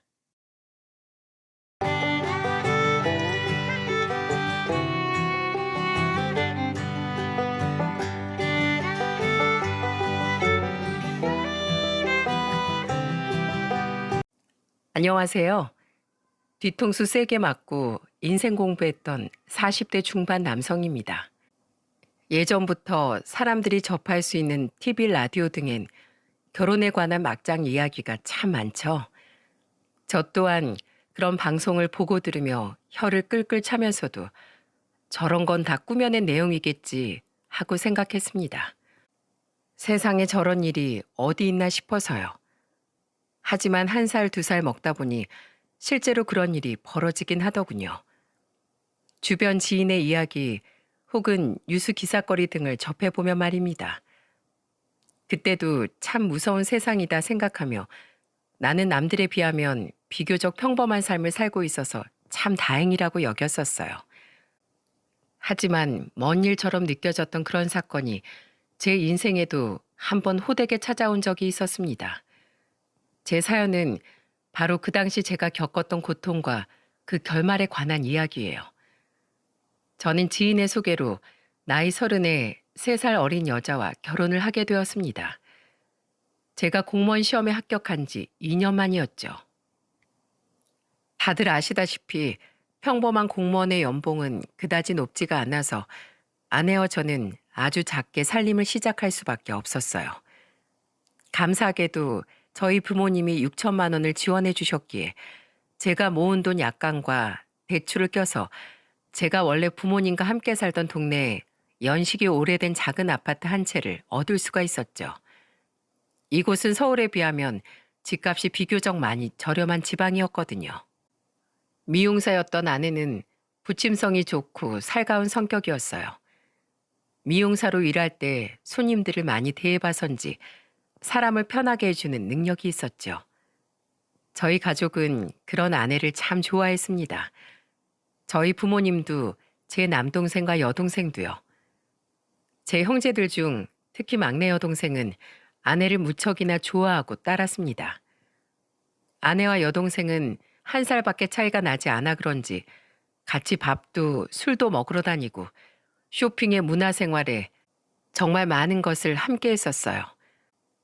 동네와 조금 떨어진 시내에서 네일샵을 운영하던 제 여동생과 미용사였던 아내는 손님이라는 공통 주제와 더불어 수더분한 성격까지 아주 쿵짝이 잘 맞았죠. 처가댁에서도 처사위인 저를 무척이나 좋아해 주셨습니다. 그리고 아내의 쌍둥이 동생이었던 처제 또한 제겐 살갑게 굴었지만 자기 언니인 아내에게는 조금 퉁명스럽더라고요. 제가 언제 한 번은 이유를 물었더니 처제가 이렇게 투덜대더군요. 언니랑 자라면서 엄청 싸웠거든요. 언니가 저랑 똑같이 생겼다는 걸로 너무 장난을 쳐서요. 학교 다닐 때도 제 남자친구한테 저인 척 장난치고 자기 남자친구도 있는데 저인 척 재미로 단체 미팅에 나가기도 하기도 해서요. 야, 넌 왜 쓸데없는 얘기를 네 형부한테 해?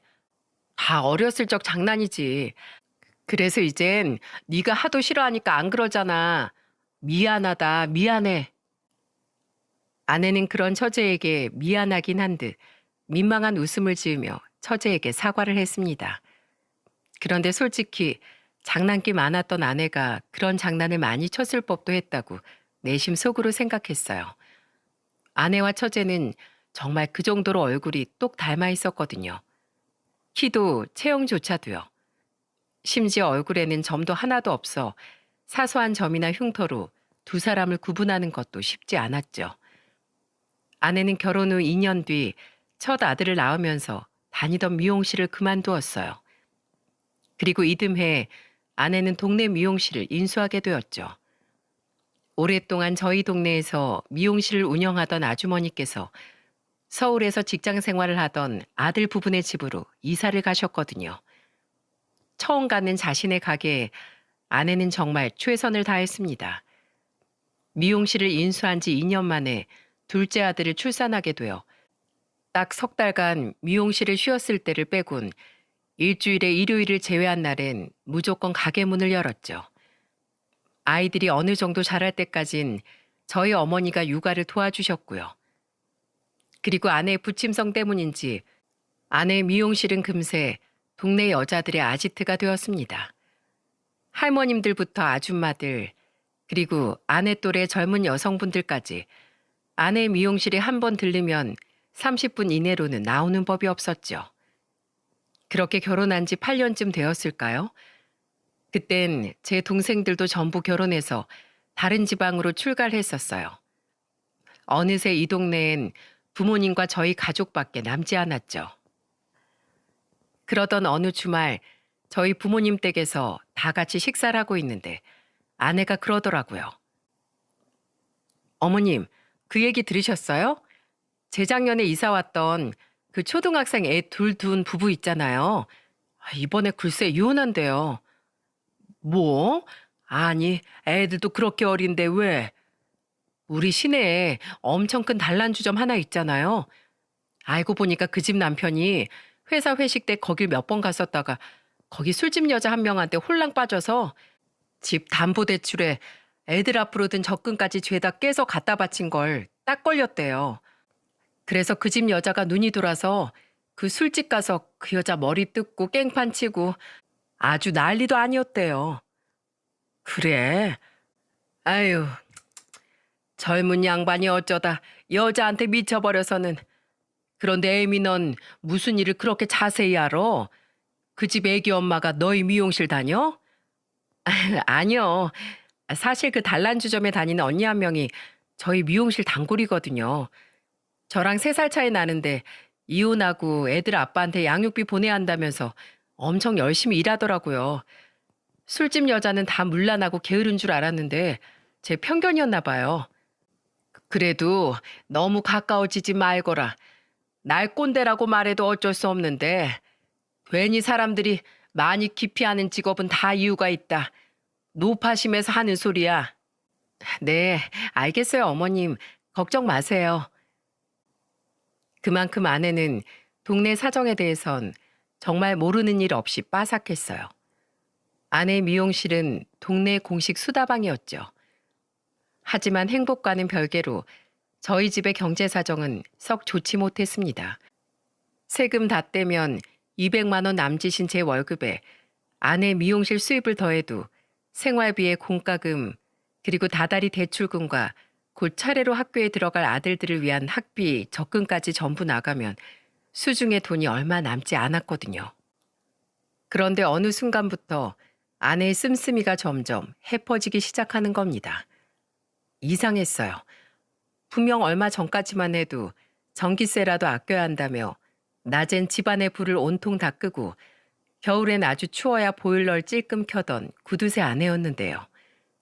점점 저희 집엔 아내가 홈쇼핑과 인터넷에서 시킨 택배 상자가 쌓이기 시작했습니다. 그러더니 언제는 또 집안의 가전들을 죄다 싹 바꾸더라고요. 그때서야 저는 심각성을 깨닫고 아내에게 물었죠. 여보, 내가 당신한테 벌어다 주는 돈이 적은 게 너무 미안해서 웬만하면 집안 살림 운영하는 데는 당신한테 이런 방구 안 하려고 했는데 말이야. 당신 요즘 씀씀이가 너무 커지지 않았어? 아, 나 얼마 전에 갯돈 탔어. 나 동네 여자들이랑 개모임 하잖아. 그래서 이참에 가전도 좀 바꾸고 그동안 못 사던 옷들, 가방들 나한테 선물 좀 해주고 싶었어. 게다가 애들 옷도 우리 항상 저렴한 것만 사줬잖아. 이렇게 돈 있을 때 비싼 것들도 사 입혀봐야지. 그 갯돈 탄 건 왜 저에게 이야기하지 않은 건지. 아니, 애초에 걔를 들고 있는 것도 몰랐지만 저는 그냥 알았다고 대답하고 말았습니다. 뭐 아내가 없는 돈을 어디서 훔쳐온 것도 아닐 테고 수중에 들어온 돈으로 어련히 알아서 썼겠지 하는 마음으로요. 하지만 그때 잠깐뿐이겠거니 하던 아내의 씀씀이는 해가 갈수록 점점 더 해프다 못해 무서울 정도로 커지기 시작했습니다. 결혼해서 다른 지방으로 내려가 살던 제 여동생에게 듣기로 쉬는 주말을 이용해 여동생이 살던 지역에 내려와 아내와 여동생은 이런 대화를 나눴다고 해요. 아가씨네 오빠 차 좀 바꿔줄까 해요. 고급 세단으로요. 나란히라는 귀한 사람인데 적어도 출퇴근하는 차는 좋고 편한 거 타고 다녀야지 싶어서요. 여유되면 신축 아파트도 좀 알아볼까 고민 중이네요. 우와, 새언니, 미용실 엄청 잘 되시나 봐요. 몇 년 전까지만 해도 집 대출금 갚고 사는 것도 빠듯하다고 저한테 엄청 하소연하시더니 저는 이 네일샵 하면서 언제 언니처럼 돈 모을 수 있을까요? 아, 남편 벌이도 고만고만하고. 왜 못해요? 돈이 벌기 어려운 것 같아도 막상 큰돈 만져보면 또 별거 아니더라고요. 여동생은 전화로 제게 말을 전해주면서 정말로 전화한 용건을 꺼내더군요. 여동생은 궁금한 듯이 제게 물었어요. 오빠, 새언니 진짜 미용실 대박 났어? 아니, 아무리 그래도 동네 장사잖아. 언니 입은 옷도 그렇고 들고 온 가방도 꽤나 비싸 보이고 여기 놀러 와서 나랑 애들 아빠한테 비싼 양주도 턱턱 사주던데. 아니, 어떻게 그게 동네 미용실 장사하는 사람 씀씀이야? 내가 물어봐도 세연이 그냥 웃기만 하던데. 오빠네 혹시 복권이라도 당첨됐어? 아니, 뭐 투자해서 대박이라도 쳤어? 아이, 나도 좀 같이 알자. 치사하게 자기들끼리만 해먹기야? 세연이는 맨날 나한테 친자매니 영혼의 단짝이니 하더니 왜 이런 일엔 입을 싹 닦아? 제가 모른다고 대답하니 여동생은 나중엔 치사하다며 저에게 뭐라고 하더군요. 그런데 정말 저도 아무것도 모르는 걸 어쩌겠습니까? 그래서 저는 그날 퇴근하고 집에 온 아내에게 여동생과의 통화 내용을 말하며 물었어요. 당신 이번엔 갯돈 탄 것도 아닐 테고 적금들은 아직 해약 날짜 한참 남은 걸로 알고 있는데 도대체 무슨 돈으로 그렇게 펑펑 쓰고 다녀? 당신 요즘 심지어 미용실도 주말은 이틀 다 쉬잖아. 진짜 나 몰래 복권이라도 당첨된 거야? 제가 숨도 쉬지 않고 다다다 쏘아붙이자 아내는 당황한 표정을 지었어요. 하지만 그것도 잠시뿐이었고 이내 아내는 아무것도 아니라는 듯 호호 웃으며 이렇게 대답했죠. 복권? 정말로 그런 거 당첨되면 나도 소원이 없겠다. 안 그래도 당신한테 얘기해 주려고 했었는데 사실 우리 부모님이 나한테 재산을 미리 증여해 주셨어. 한 살이라도 젊을 때 고생 그만하라고. 당신 깜짝 놀라게 해주려고 얘기 안 했던 건데 그새 아가씨가 말했네. 증여? 처가댁에 그렇게 돈이 많았어? 우리 대출금 다 갚고 신축 아파트까지 알아볼 정도로? 어? 뭐 이번에 가지고 있던 땅값이 올라서 비싸게 파셨대. 재개발이 확정됐다나 뭐라나. 그래서 말인데 이미 들어버려서 김새긴 했지만 그래도 내가 당신 차 제일 좋은 고급 세단으로 바꿔줄게. 지금 있는 차는 그냥 중고로 팔아버려. 뭐? 됐어. 게다가 고급 세단이 무슨 한두 푼인 줄 알아? 여보, 정말로 장인어른이 재산 증여해 주신 거면 우리 남은 대출금 갚고 그 돈 잘 모아두자. 정신축 아파트로 이사 가고 싶으면 우리 청약 당첨될 때까지 좀 기다리고, 어? 우리 사정에 우리 벌이에 목돈이 들어왔으면 그거 잘 모아둬야지. 이렇게 펑펑 쓸 생각부터 하면 어떡해? 여보, 사람이 태어나는 데는 순서가 있어도 가는 데는 순서 없다고. 어차피 한 번뿐인 인생 있을 때 즐겨야지. 아끼다 똥 된다는 말이 괜히 있는 줄 알아? 결국 아내는 다음날 자기 명의로 결국 고급 세단을 계약하고 왔습니다. 이후 출고된 차를 짜잔 하고 제게 보여주는데 정말 입이 떡 벌어져서 도통 제 입을 다물 줄 몰랐어요. 아내는 전날 제 이야기를 정말 귓등으로도 듣지 않았더라고요.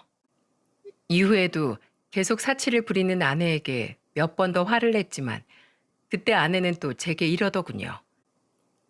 그때 아빠가 증여해준 돈으로 투자 좀 했어.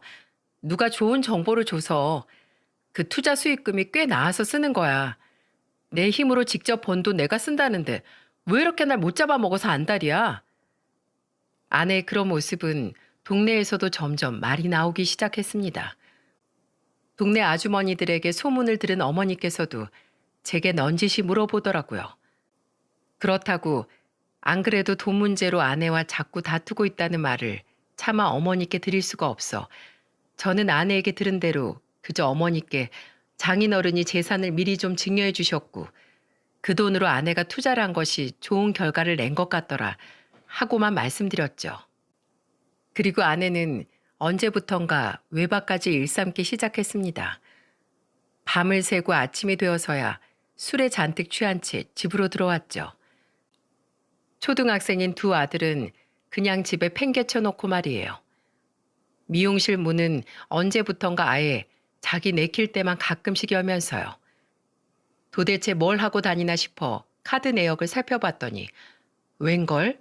카드 내역엔 온통 고급 일식집, 고급 한정식집, 술집, 또 술집이었습니다. 하루에 술집을 대체 몇 개나 다닌 건지 정말 한숨만 나오더군요. 당신 도대체 누구랑 그렇게 싸돌아다니는 거야? 애들 밥이며 공부는 하나도 챙기지도 않고 가정 있는 사람이 적어도 외박은 하지 말아야 할 거 아니야? 어째 애들 엄마라는 사람이 다음날 해가 뜨고서야 집에 들어오냐고. 아, 나 좀 내버려둬. 당신 얼마 벌어? 한 달에 세금 다 떼면 200만 원 초반대 남짓 벌어오면서 왜 이렇게 간섭인데? 나만큼 벌어올 거 아니면 그냥 나만 믿어. 알았어? 아, 정말 환장하는 줄 알았습니다.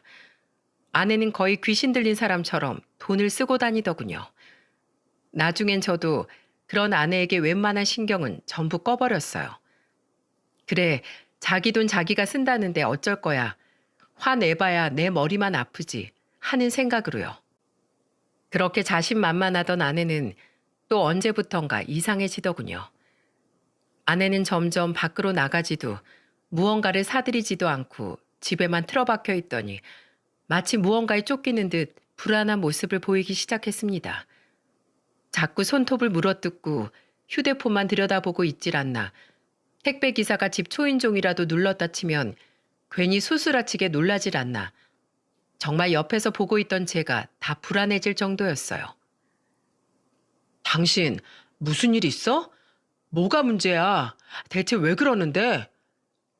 하지만 아내는 평소와 다르게 저에게 아무 말도 못하고 한동안 입만 꾹 다물더군요.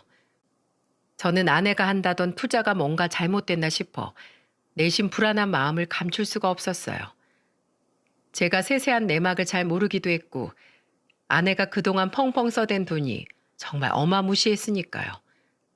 그러다 저는 문득 불길한 생각이 들어 휴대폰으로 은행에 들어둔 적금 내역을 확인해 보았습니다. 불안한 예감은 한 채 벗어남도 없이 적중했어요.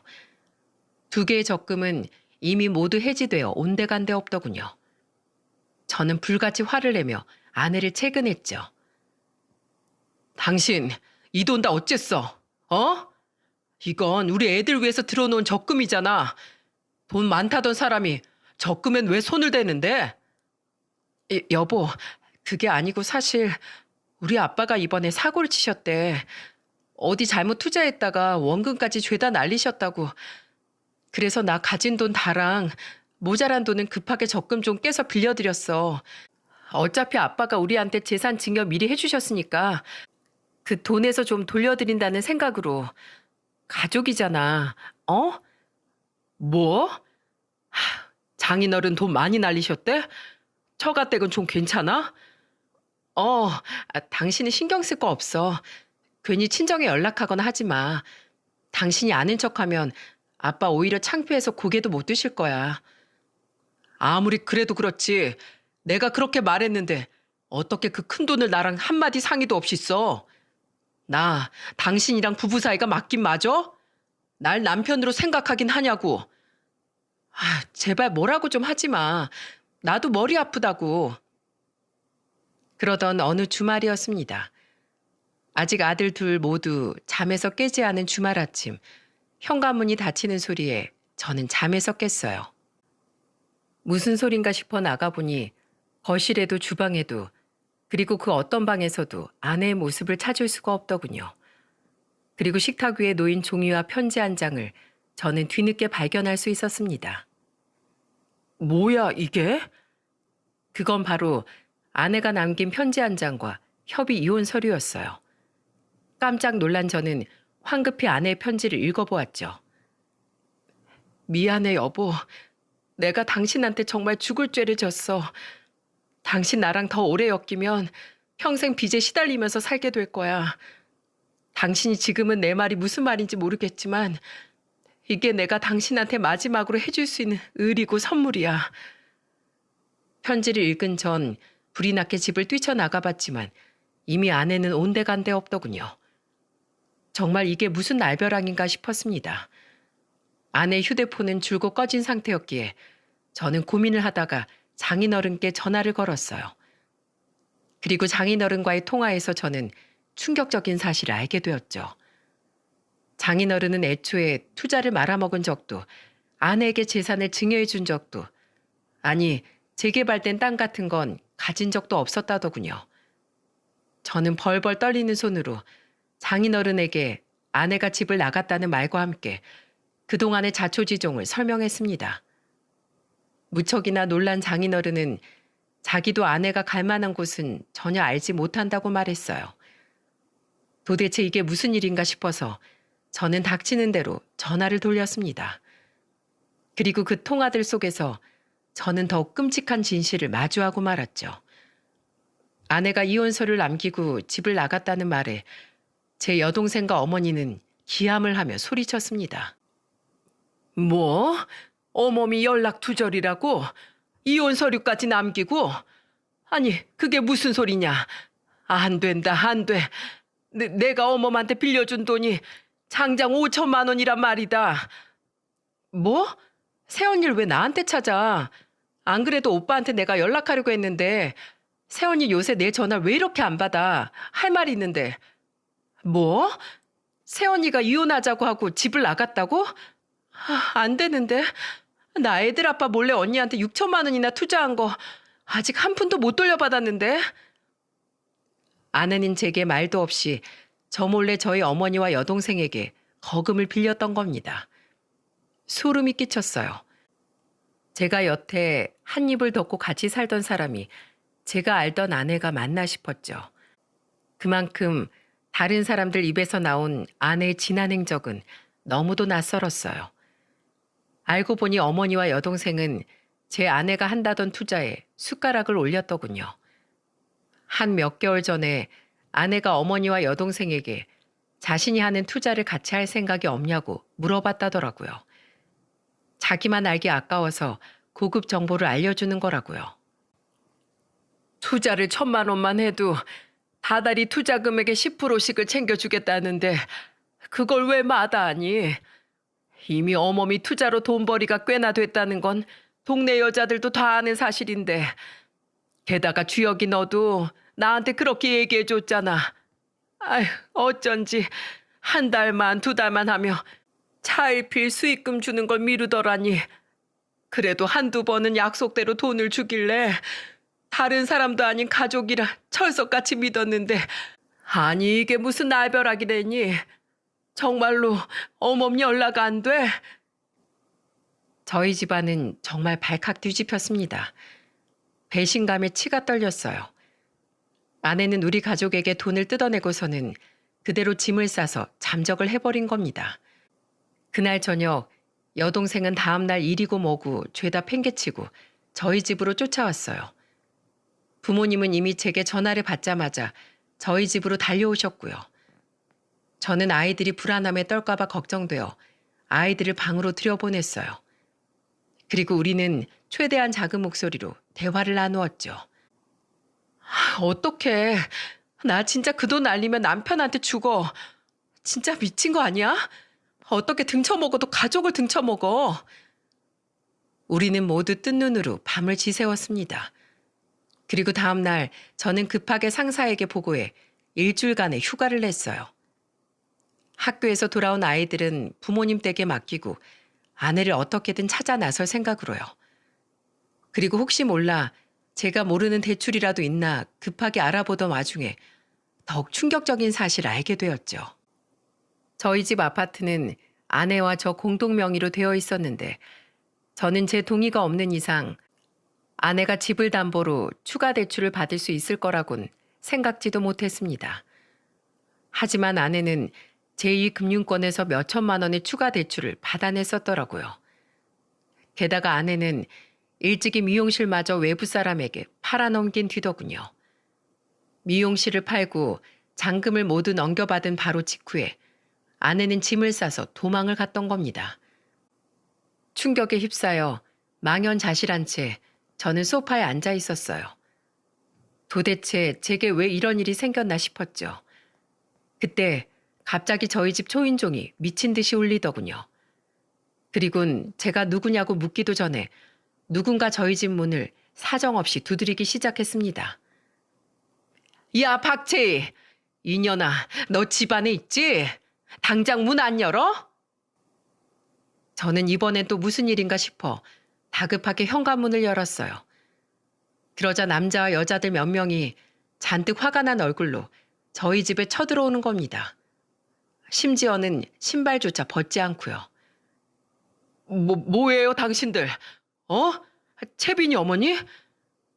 자세히 보니 몇몇은 저도 아는 얼굴이더군요. 그렇습니다.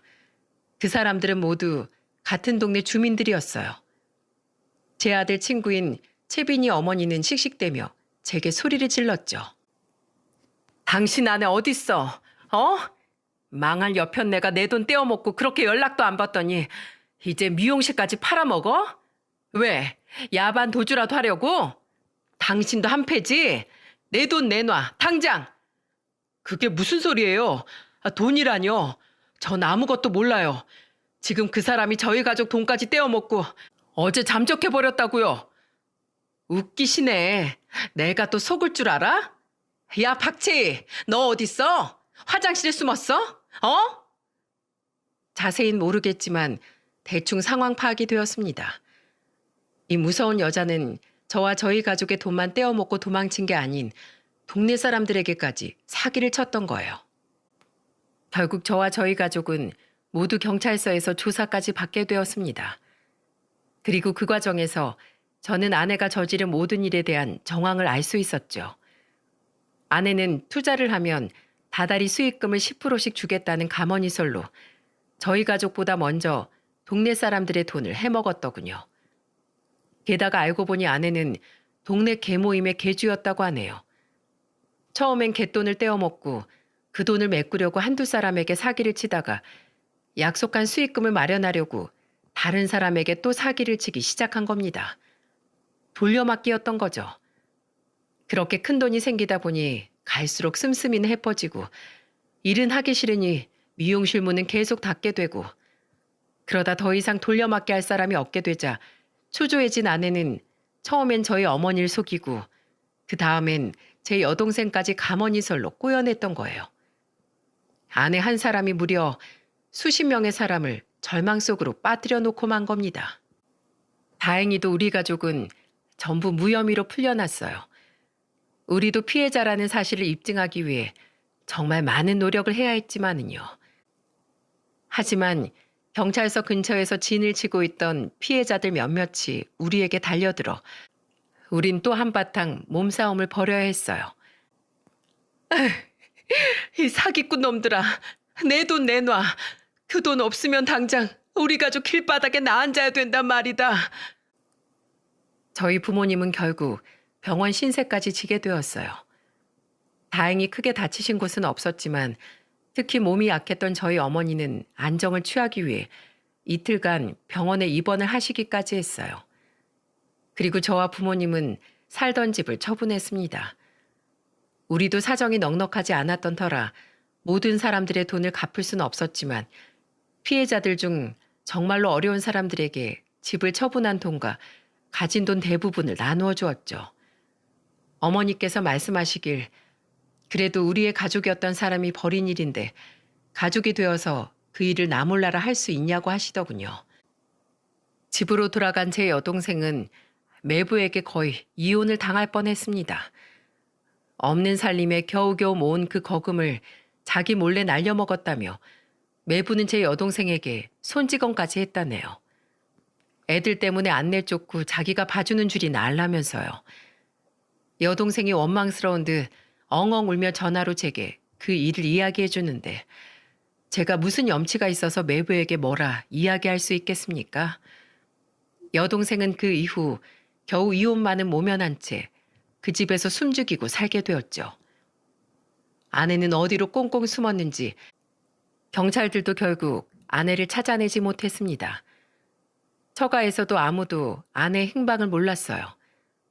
그저 죄 없는 장인 장모님만이 저희 부모님 댁까지 찾아와 엉엉 울며 사죄를 하셨죠.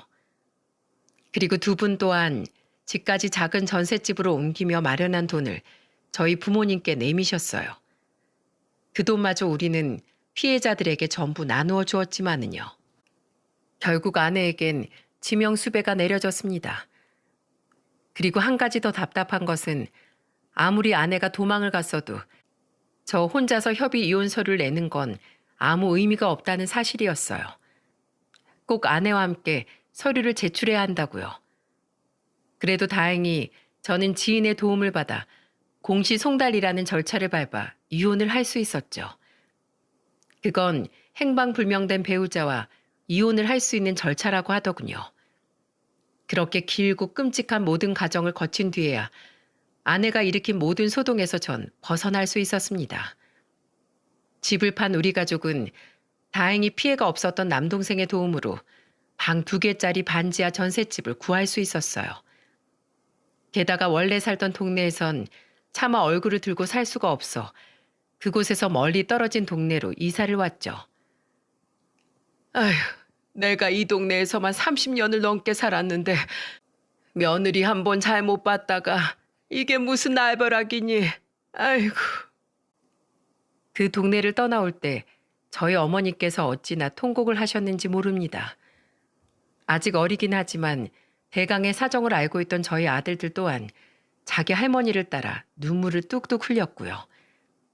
이후 저는 쉬는 날마다 전국 방방곡곡 전 아내를 수소문하고 다녔지만 결국은 그 여자를 찾아내지 못했습니다. 하늘로 솟은 건지 땅으로 꺼진 건지 그 여자는 정말 머리털 하나 보이지 않고 꼭꼭 숨어버렸더군요. 그렇게 1년 반이라는 시간이 훌쩍 지났습니다. 우리 가족은 매일같이 침울한 하루하루를 보냈어요. 아버진 매일같이 술을 드시고 어머니는 알아 누우셨고요. 잔뜩 어두워진 집안 분위기에 중학생이 된 첫째와 초등학생인 둘째도 항상 집에서는 어른들의 눈치를 살폈죠. 여동생은 남편의 눈치가 보여 우리에겐 전화 한 통도 제대로 하지 못했고요. 이 모든 일이 다 저 때문인 것 같아 저는 하루하루를 죄책감에 갇혀 살아갔습니다. 그러던 어느 날 저는 큰 마음을 먹고 며칠 휴가를 내어 울릉도 여행을 계획하게 되었어요. 울릉도에 가자던 제 말을 들으신 어머니는 눈이 동그래져서는 제게 물으시더군요. 갑자기 웬 울릉도야? 그냥요. 올해 어머니 칠순이시잖아요. 이럴 때 핑계 삼아서 가족 여행 가고 그러는 거죠. 어머니 아버지 두 분 다 평소에 울릉도 한번 가보고 싶다고 노래 부르셨잖아요. 울릉도 갔다가 배 타고 독도도 들어가 보고 해요. 우리 거기서 그동안 불행했던 기억 모두 내려놓고 와요. 새롭게 시작하자고요. 언제까지 이렇게 다 같이 침울하게 살 수는 없잖아요. 그렇게 우리 가족은 울릉도로 2박 3일간의 여행을 떠나게 되었습니다. 비록 기상 여건 때문에 독도행은 포기해야 했지만 울릉도의 경치를 보는 것만으로도 속이 뻥하고 뚫리는 듯 했어요. 그 일이 있고 나서 처음으로 떠난 여행이기에 저희 부모님도 아이들도 오랜만에 활짝 웃는 모습을 보였죠. 그 모습을 보고 저는 이번 여행을 오길 정말 잘했다고 생각했어요. 하지만 인생의 전환점을 맞이하기 위해 떠난 그 여행에서 저는 그토록 염원하던 일을 맞닥뜨리게 될 줄은 정말 꿈에도 상상하지 못했습니다. 그리고 제가 이 채널에 사연을 보낸 것도 바로 그 여행에서 일어난 일을 이야기하기 위해서였어요. 여행 이튿날에 우리 가족은 점심 식사를 하기 위해 한 식당을 찾았습니다. 식당 앞에선 직원처럼 보이는 한 여자가 수족관에서 물고기를 건지려 하고 있더군요. 그냥 그런가 보다 하고 지나치려는데 갑자기 저희 어머니께서 제 팔을 황급히 흔들고는 이렇게 말씀하시는 겁니다.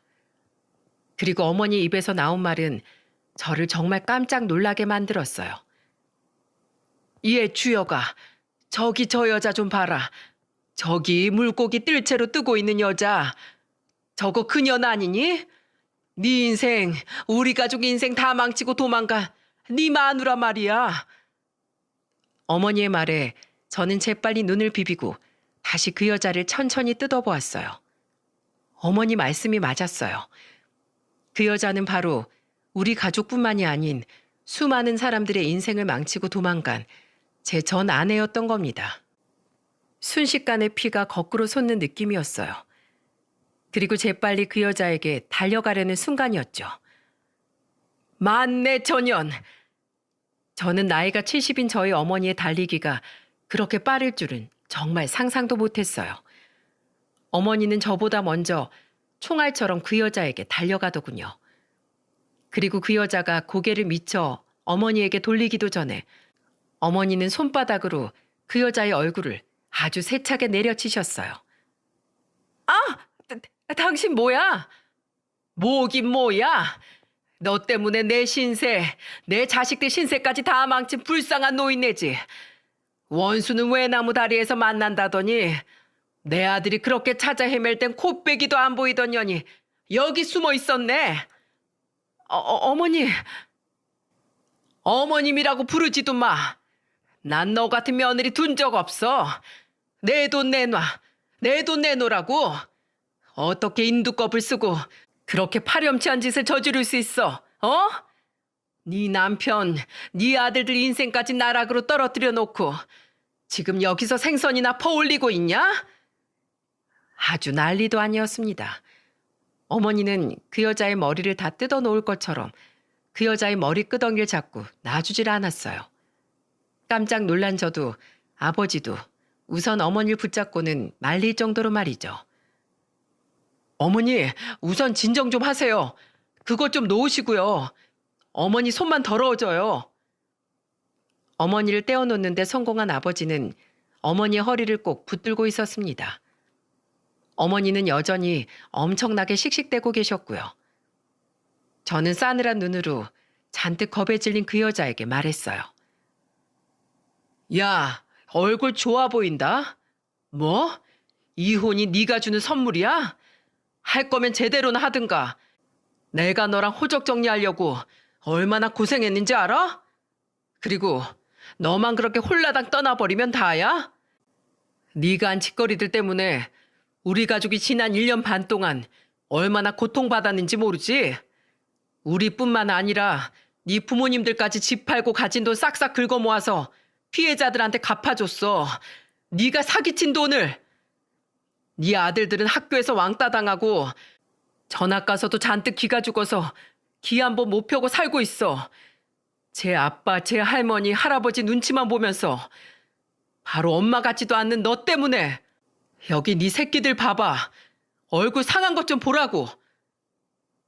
그제야 그 여자는 멀찍이 떨어져 있는 아이들에게 얼굴을 돌리더군요. 그리고 뻔뻔하게도 그 여자는 눈에 눈물이 고인 채 아이들에게 말했어요. 얘들아, 잘 있었어? 잘 있었냐고요? 아는 체 하지도 마세요. 저도 엄마라고 부르기 싫어서 아는 척 안 하는 거 안 보여요? 중학교 1학년인 큰아들은 증오스러운 눈으로 그 여자를 노려보았습니다. 그 모습에 그 여자는 기가 막히게도 눈물을 뚝뚝 흘리더군요. 기가 찬다 정말. 네가 울긴 왜 울어? 그런 일 버려놓고 도망칠 때 애들까지 버린 거 아니었어? 그럼 자기 엄마가 저지른 일 때문에 곤욕이랑 곤욕은 다 치른 애들이 오랜만에 만난 엄마를 보고 얼싸안고 울기라도 할 줄 알았냐고. 그때였습니다. 식당 안에서 앞치마를 두른 50대 중반 정도의 남자가 어리둥절한 표정으로 나오더군요. 그리고 그 남자의 입에서 나온 말은 우리 가족에게 2차적으로 또 충격을 안겨주었어요. 여보, 무슨 일이야? 헛웃음이 나왔죠. 자신의 원래 가정은 잔뜩 파탄내고 도망간 주제에 그 여자는 이 외진 곳에서 그것도 도망친 지 1년 반 만에 새 살림을 차리고 살고 있었던 겁니다. 대단하다, 대단해. 그 사이에 살림도 차리셨어? 당신 뭡니까? 왜 남의 영업장 앞에서 소란이에요? 계속 소란 피우면 저 경찰 부릅니다. 여보, 당신 아는 사람들이야? 이 여자가 어떤 여잔지 알 리가 없는 그 불쌍한 남자는 도리어 제게 호통을 치더군요. 저는 혀를 끌끌 차며 그 남자에게 말했죠.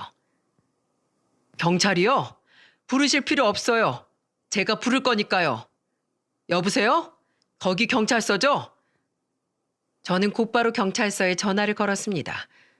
그리고 그 순간 전 아내가 황급히 제 손을 낚아채 통화 종료 버튼을 누르더군요. 아이씨, 뭐야? 여보, 내가 잘못했어. 정말 미안해. 그 돈 내가 갚으려고 했어. 지금도 봐. 그 돈 얼른 갚으려고 여기서 열심히 일하고 있잖아. 제발 나한테 기회를 줘. 어? 여보? 네 여보 저기 있잖아. 왜 나한테 여보라고 그래? 저는 매달리는 그 여자를 매몰차게 팔에서 떨쳐냈어요. 그리고 우리의 모습을 본 아내의 새로운 남자는 황당한 표정으로 말하더군요. 여보? 뭐야 이 사람? 당신 전 남편이야? 당신 결혼했었어? 에휴, 이 봐요. 당신 걸려도 한참 잘못 걸렸네요. 이 여자 지명 수배자예요. 가족 돈뿐만 아니라 동네 사람들 돈까지 다 떼어먹고 홀랑 튀어버린 악질 중에 악질이라고요. 네? 그리고 저는 이번엔 버둥거리는 그 여자를 한 손으로 못 움직이게 잡은 채 다시 경찰서에 전화를 걸었습니다. 그 여자는 옆에서 고래고래 소리를 질렀지만 저는 아랑곳하지 않고 말했어요. 거기 경찰서죠? 제가 여기 지명 수배자 한 명 잡고 있는데요. 여기 울릉도에 있는 식당이에요. 빨리 좀 와주세요. 그러자 그 여자는 이번엔 제 손을 거세게 뿌리치곤 다시 새 남편에게로 달려가 매달리기 시작했어요. 그 모습이 얼마나 다급해 보이는지 너무 한심해서 헛웃음이 다 나오더군요. 아유, 여보, 저 사람 좀 알려봐. 어? 내가 나중에 다 설명해 줄게. 당신 아내 지금 경찰이 그냥 잡아가게 둘 거야? 우선 나 좀 도망치게 해줘. 어? 대체 뭔 죄를 지었길래 경찰한테 쫓기기까지 해? 당신 대체 뭐야? 그 남자는 혼란스러운 표정이었지만 그래도 본능적으로 뭐가 잘못돼도 한참 잘못된 건 알겠던지 끝까지 난리를 치는 그 여자의 팔을 붙잡고 놓아주지 않더라고요. 게다가 저희 어머니께서도 혹시 그 여자가 도망갈까 싶어 얼른 그 여자의 멱살을 붙잡으시더군요. 도망가긴 어딜 가려고? 너 잡으려고 우리 아들이 주말마다 쉬지도 못하고 얼마나 개고생했는지 알아? 너 같은 건 평생 콩밥 좀 먹어봐야 돼. 아, 진짜 왜 이래요? 놓으시라고요. 당신도 좀 나. 다들 단체로 약이라도 먹었어? 나한테 왜 이래, 왜? 놓긴 몰라. 어디 너도 감옥 가서 눈에 피눈물 좀 흘려봐라. 우리 가족 신세 다 망쳐놓고 너만 잘 먹고 잘 살 줄 알았다면 천만의 말씀, 만만의 콩떡이야, 이 우라질 거사. 그 여자는 마구 몸부림을 치다가 결국 저희 어머니가 휘두른 손에 뒤통수를 퍽 하고 몇 대 맞고서야 조용해졌어요. 어느새 식당 안에 있던 사람들과 주위 사람들은 모두 무슨 일인가 싶어 우리를 애워싸고 구경을 하고 있었고요. 뒤늦게 사람들의 시선을 알아챈 그 여자는 두 손으로 자신의 얼굴을 가리더군요. 그렇게 파렴치한 짓을 저지른 여자도 한 점 정도의 부끄러움은 알고 있었나 봅니다. 그렇게 그 여자는 결국 출동한 경찰들에게 신원 조회를 받은 후 경찰서로 연계되었어요. 그때 함께 경찰서로 간 저는 놀라운 이야기를 듣게 되었어요.